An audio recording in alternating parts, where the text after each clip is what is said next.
Queen Elizabeth by Edward Spencer Beasley, Chapter 9. Execution of the Queen of Scots, 1584 to 1587.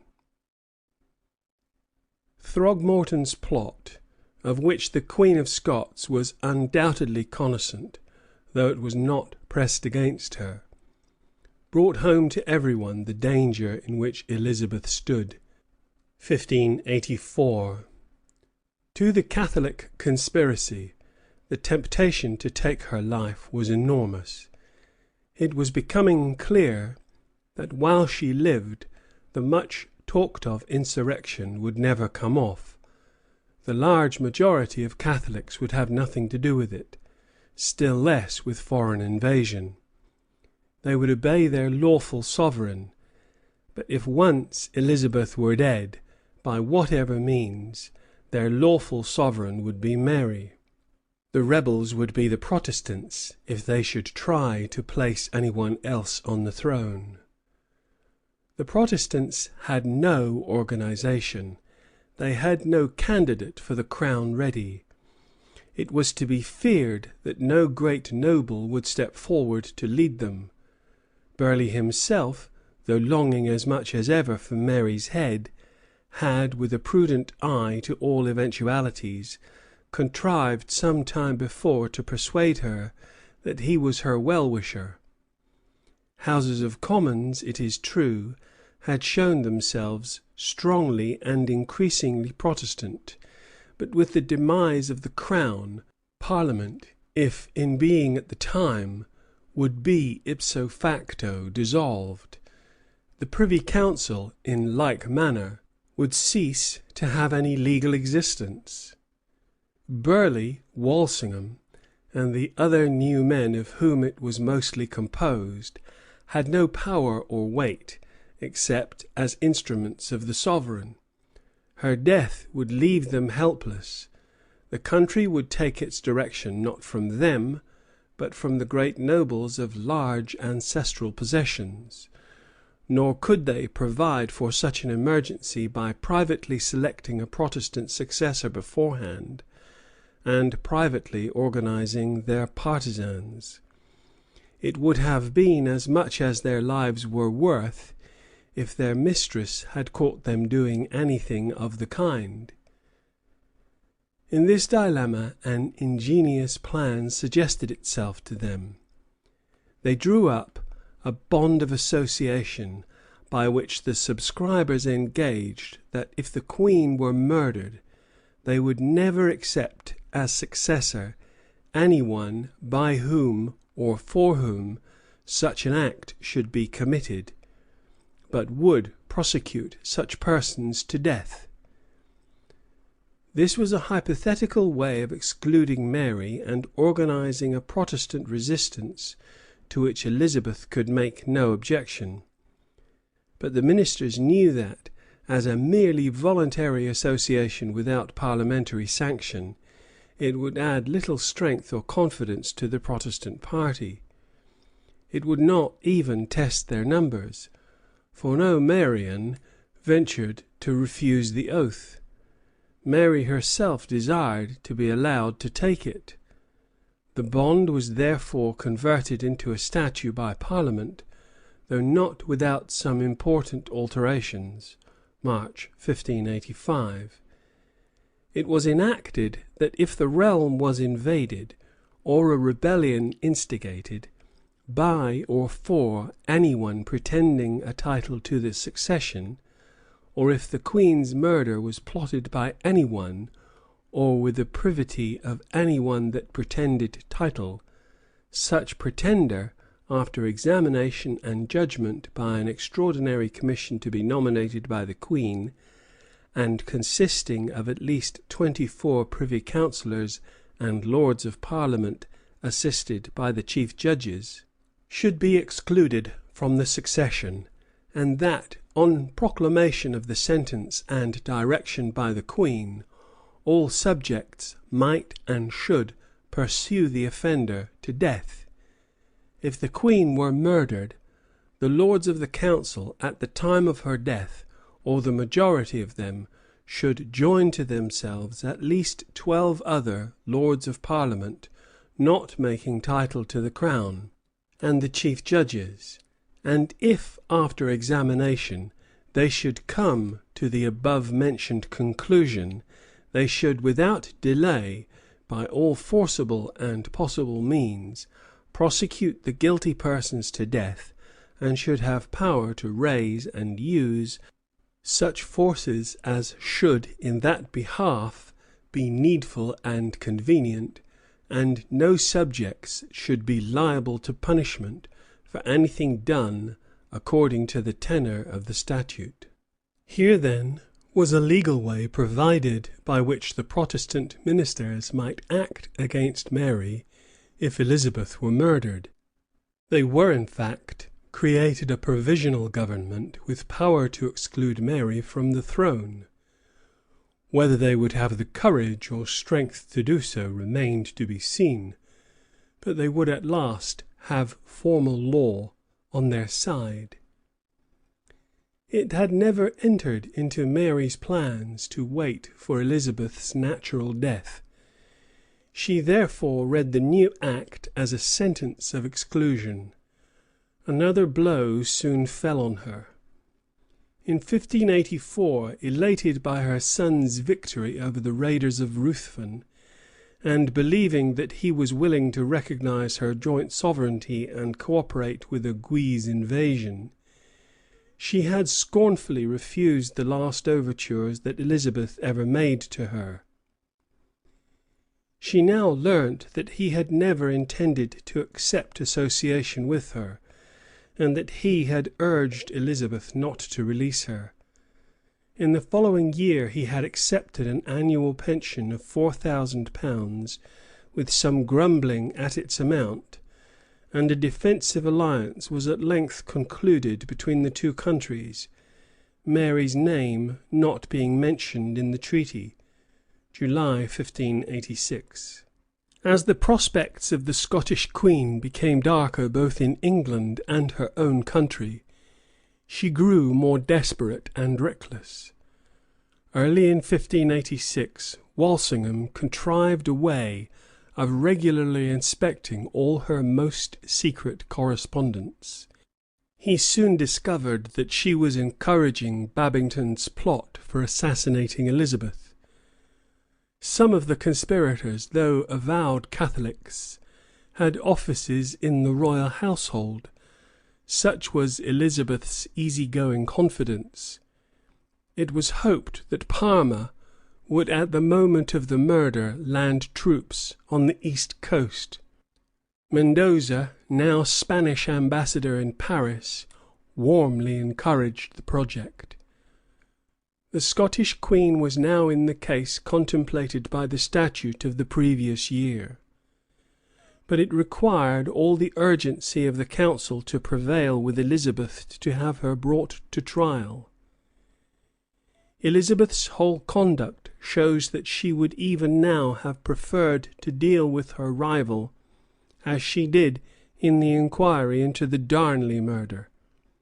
She would have been content to discredit her, to expose her guilt, and, if possible, to bring her to her knees, confessing her crimes and pleading for mercy. But Mary was not of the temper to confess. Humiliation and effacement were to her worse than death. She chose to brazen it out with a well-grounded confidence that as long as she asserted her innocence, people would always be found to believe in it, let the evidence be what it would. Besides, long impunity had convinced her that Elizabeth did not dare to take her life. There was nothing for it, therefore, but to bring her to trial. A special commission was nominated under the provisions of the statute of 1585, consisting of 45 persons, peers, privy councillors, and judges, who proceeded to Fotheringay Castle, whither Mary had been removed. She at first refused their jurisdiction, but on being informed that they would proceed in her absence, she appeared before them under protest, October 14th, 1586. After sitting at Fotheringay for 2 days, the court adjourned to Westminster, where it pronounced her guilty, October 25th. A declaration was added that her disqualification for the succession, which followed by the statute, did not affect any rights that her son might possess. The verdict was immediately known, but its proclamation was deferred till Parliament could be consulted. A general election had been held while the trial was going on, and Parliament met 4 days after its conclusion, October 29th. The whole evidence was gone into afresh. Not a word seems to have been said in Mary's favour, and an address was presented to the Queen praying for execution. If precedents were wanted for the capital punishment of an anointed sovereign, there were the cases of Agag, Jezebel, Athaliah, Deiotarus, king of Galatia, put to death by Julius Caesar, Rescuporus, king of Thrace, by Tiberius, and Conradin by Charles of Anjou. In vain did Elizabeth request them to reconsider their vote, and devise some other expedient, usually so deferential to her suggestions. They reiterated their declaration that the Queen's safety could no way be secured as long as the Queen of Scots lived. Elizabeth's hesitation has been generally set down to hypocrisy. It has been taken for granted that she desired Mary's death, and was glad to have it pressed upon her by her subjects. I believe that her reluctance was most genuine. If not of generous disposition, neither was she revengeful or cruel. She had no animosity against her enemies. She lacked gall. She was never in any hurry to punish the disaffected, or even to weed them out of her service. She rather prided herself on employing them even about her person. Since her accession, only 2 English peers had been put to death, though several had richly deserved it. She could affirm with perfect truth that for the last 15 years she, and she alone, had stood between Mary and the scaffold, and this at great and increasing risk to her own life. There had perhaps been a time when to destroy the prospect of a Catholic succession would have driven the Catholics into rebellion, but that time had long gone by, as every one knew. Elizabeth had only 2 dangers now to fear: invasion and assassination, the latter being the most threatening. There would be little inducement to attempt it if Mary were not alive to profit by it. Yet Elizabeth hesitated. The explanation of her reluctance is very simple. She flinched from the obloquy, the undeserved obloquy which she saw was in store for her. Careless to an extraordinary degree about her personal danger, she would have preferred, as far as she herself was concerned, to let Mary live.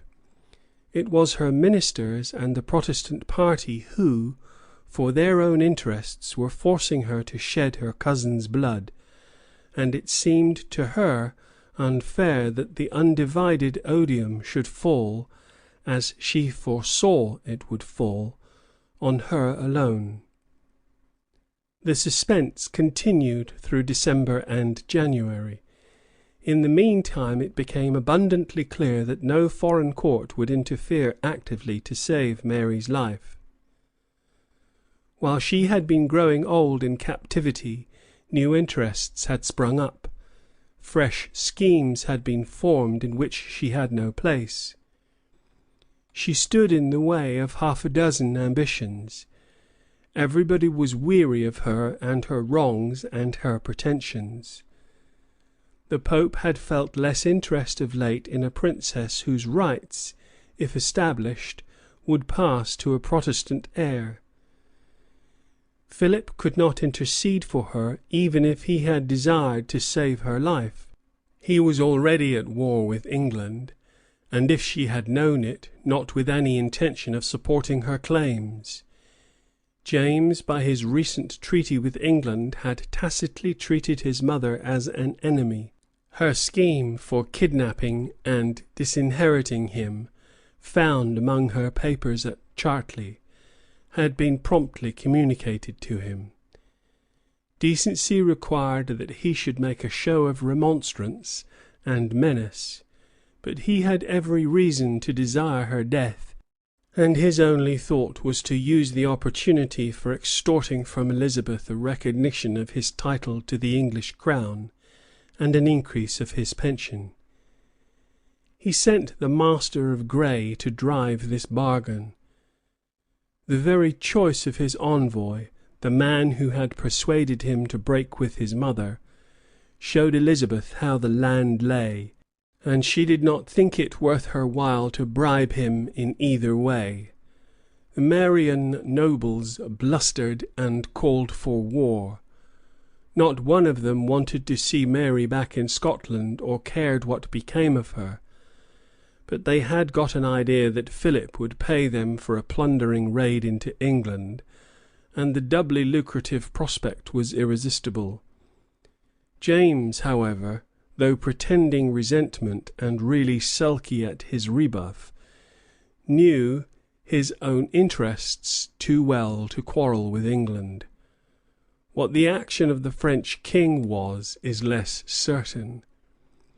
Openly he remonstrated with considerable vigour and persistence, not entering into the question of Mary's guilt, but protesting against the punishment of a queen and a member of his family. Probably his efforts, so far as they went, were sincere, for he instructed his ambassador to bribe the English ministers, if possible, to save her life.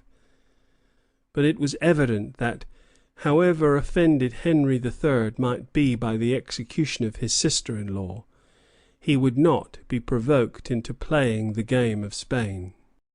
A warrant for the execution had been drawn soon after the adjournment of Parliament, and all through December and January Elizabeth's ministers kept urging her to sign it. At length, when the Scotch and French ambassadors were gone, and with them the last excuse for delay, she signed it in the presence of Davison, who had lately been made co-secretary with Walsingham, and directed him to have it sealed February 1st.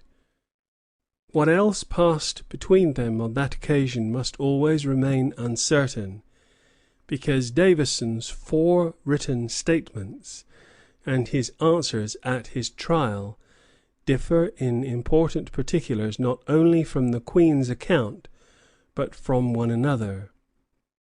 So much, however, will, to most persons who examine the evidence, be very clear. Elizabeth meant the execution to take place. There is no reason to doubt Davison's statement that she forbade him to trouble her any further, or let her hear any more thereof till it was done, seeing that for her part she had now performed all that either in law or reason could be required of her. But signing the warrant, as both of them knew, was not enough. The formal delivery of it to some person with direction to carry it out was the final step necessary. This, by Davison's own admission, the Queen managed to evade. He saw that she wished to thrust the responsibility upon him and Walsingham, and he suspected that she meant to disavow them, although therefore she had enjoined strict secrecy. He laid the matter before Hatton and Burleigh. Burleigh assembled in his own room the Earls of Derby and Leicester, Lords Howard of Effingham, Hunsdon, and Cobham, Knollys, Hatton, Walsingham, and Davison, February 3rd. These 10 were probably the only privy councillors then at Greenwich. He laid before them Davison's statement of what had passed between the Queen and himself at both interviews. He said that she had done as much as could be expected of her, that she evidently wished her ministers to take whatever responsibility remained upon themselves without informing her, and that they ought to do so. His proposal was agreed to. A letter was written to the Earls of Kent and Shrewsbury, instructing them to carry out the execution. This letter all the 10 signed, and it was at once dispatched along with the warrant. They quite understood that Elizabeth would disavow them. They saw that she wished to have a pretext for saying that Mary had been put to death without her knowledge, and before she had finally made up her mind. They were willing to furnish her with this pretext. Of course, there would be more or less of a storm to keep up the make-believe, but 10 privy councillors acting together could not well be punished. On Thursday, February 9th, the news of the execution arrived. Elizabeth now learnt for the first time that the responsibility which she had intended to fix on the 2 secretaries, one a nobody and the other no favourite, had been shared by 8 others of the council, including all its most important members. Storm at them she might, and did, and all the more furiously because they had combined for self-protection. But to punish the whole 10 was out of the question. Yet if no one were punished, with what face could she tender her improbable explanation to foreign courts? The unlucky Davison was singled out. He could be charged with divulging what he had been ordered to keep secret, and misleading the others. He was tried before a special commission, fined 10,000 marks, and imprisoned for some time in the Tower. The fine was rigidly exacted, and it reduced him to poverty. Burleigh, whose tool he had been almost as much as Elizabeth's, took pains to make his disgrace permanent, because he wanted the secretaryship for his son, Robert Cecil. The strange thing is that Elizabeth not only expected her transparent falsehoods to be formally accepted as satisfactory, but hoped that they would be really believed. Her letter to James was an insult to his understanding. I would you knew, though not felt, the extreme dolour that overwhelms my mind for that miserable accident which, far contrary to my meaning, has befallen. I beseech you that as God and many more know how innocent I am in this case, so you will believe me that if I had bidden aught, I would have abided by it, thus assuring yourself of me that as I know this, the execution was deserved, yet if I had meant it, I would never lay it on others' shoulders. No more will I not damnify myself that thought it not. Little as James cared what became of his mother, it was impossible that he should not feel humiliated when he was expected to swallow such a pill as this, and ungilded too. He had no intention of going to war with the country of which he might now at any moment become the legitimate king. But to let Elizabeth see that unless he was paid he could be disagreeable, he winked at raids across the border and coquetted with the faction who were inviting Philip to send a Spanish army to Scotland. It was but a passing display of temper. The end of the year 1587 saw him again drawing close to Elizabeth, and she was able to give her undivided attention to the coming armada. It cannot be seriously maintained that because Mary was not an English subject, she could not be lawfully tried and punished for crimes committed in England. Those, if any there now be, who adopt her own contention that being an anointed queen, she was not amenable to any earthly tribunal, but to God alone, are beyond the reach of earthly argument. The English government had a right to detain her as a dangerous public enemy. She, on the other hand, had a right to resist such restraint if she could, and she might have carried conspiracy very far without incurring our blame. But for good reasons we draw a line at conspiracy to murder. No government ever did or will let it pass unpunished. If Napoleon at St. Helena had engaged in conspiracies for seizing the island, no one would have blamed him, even though they might have involved bloodshed. But if he had been convicted of plotting the assassination of Sir Hudson Lowe, he would assuredly have been hanged. That the execution was a wise and opportune stroke of policy can hardly be disputed. It broke up the Catholic party in England at the moment when their disaffection was about to be tempted by the appearance of the Armada. There had been a time when they had hopes of James, but he was now known to be a stiff Protestant. Only the small Jesuitical faction was prepared to accept Philip either as an heir of John of Gaunt or as Mary's legatee. There was no other Catholic with a shadow of a claim.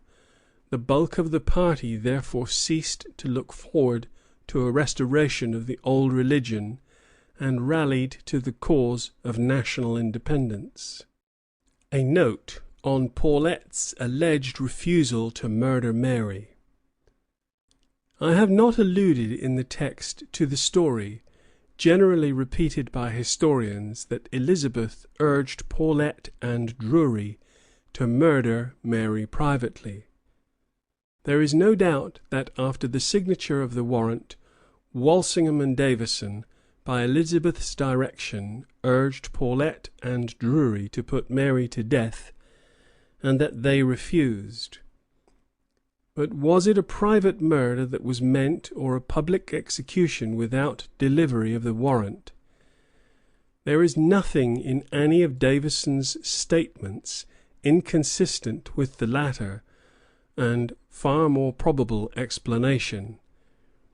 The blacker charge is founded solely on the two letters which are generally accepted as being those which passed between the secretaries and Paulette, but which may be confidently set down as impudent forgeries.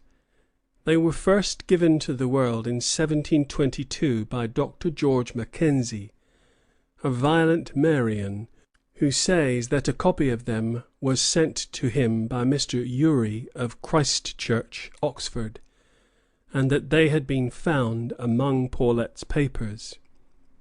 2 years later they were printed by Hearne, an Oxford Jacobite and non-juror, who says he got them from a copy furnished him by a friend unnamed, Urey, who told him that he had copied them in 1717 from a manuscript letter book of Paulette's. There is also a manuscript copy in the Harleian collection, which contains erasures and emendations, an extraordinary thing in a copy. It is said to be in the handwriting of the Earl of Oxford himself. There is nothing to show whence he copied it. No one has ever seen the originals of these letters. Neither has any one, except Hearne's unnamed friend, seen the letter book into which Paulette is supposed to have copied them. Where had this letter book been before 1717? Where was it in 1717? What became of it after 1717? To none of these questions is there any answer. The most rational conclusion is that the letter book never existed, and that the letters were fabricated in the reign of George I. by some Oxford Jacobite, who thought it easier and more prudent to circulate copies than to attempt an imitation of Paulet's well-known handwriting, with all the other difficulties involved in forging a manuscript. But it may be said, do not the letters fit in with Davison's narrative? Of course they do. It was for the very purpose of putting an odious meaning on that narrative that they were fabricated. It was known that letters about putting Mary to death had passed. The real letters had never been seen, and had doubtless been destroyed. Here, therefore, was a fine opportunity for manufacturing spurious ones. End of section 9.